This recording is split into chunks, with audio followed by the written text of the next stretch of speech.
The University of Utah transplant program is top notch. The doctors, the nurses, like they care so much and they truly want what's best for you as a patient, and I highly recommend them.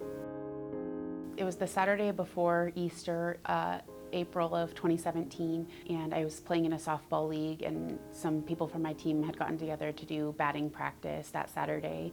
And on my bike ride home, I started noticing like a sharp pain between my shoulder blades. I got home and it was really sharp pain, and I went and I threw up, and then the pain started to like migrate over the top of my shoulder, and it came over the top and was starting to settle into my chest, and I was like, okay, something's wrong, this isn't normal. So I went to the emergency room and they did a EKG, and it came back saying STEMI, heart attack, and they looked at it and they said, well, it looks like a heart attack, but you're too young. And so 7 hours later, when they did a second EKG that still said STEMI, they were like, oh, this is bad. And so they life flighted me here to the U, and by the time I got here, I had been having a heart attack for 13 hours.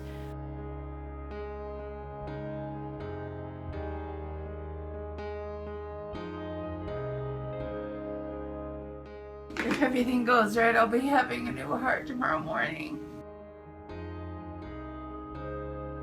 I think one of the nurses mentioned it when I was still in the hospital, that like the transplant games were a thing that happened, and the 2018 games were held in Salt Lake. And so it was exciting because they were close to home, and the first games I swam and I did some track and field events, and coming out of the transplant, swimming felt like such a good way to start exercising my heart again. And I realized like the water is such a place of comfort for me. Like I feel really at peace there, and no matter what else is going on with my body or my health, like the pool is a place that I feel strong.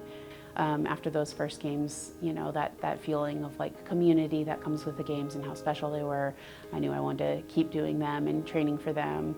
And 2019, I was too sick to do the World Games, and then they were canceled in 2021 because of COVID. And so 2025, this was my first chance to go to the World Games. Leading into these games, I joined a master's swim team. So I get to go to practices and have people around me that are excited to see me there and expect me to be at practices, which is great, you know, like social support as well. This games, I did the 200 IM, the 50 breaststroke, the 100 breaststroke, the 100 backstroke, and the discus.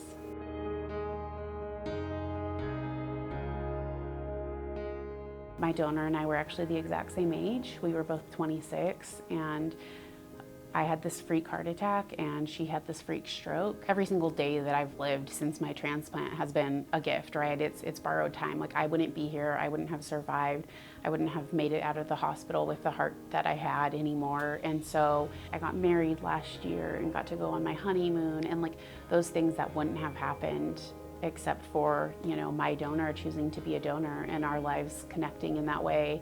And so even when there are bad days and there are hard days, like I've had people tell me, you know, how do you do it? How do you stay positive? How do you deal with living 40 nights a year in the hospital those first couple years? What other option is there? This is my second chance at life. I'm not giving that up. Like I'm not gonna sit idly by and let that pass me by. Like I've been given this second chance to live, and I'm gonna live it.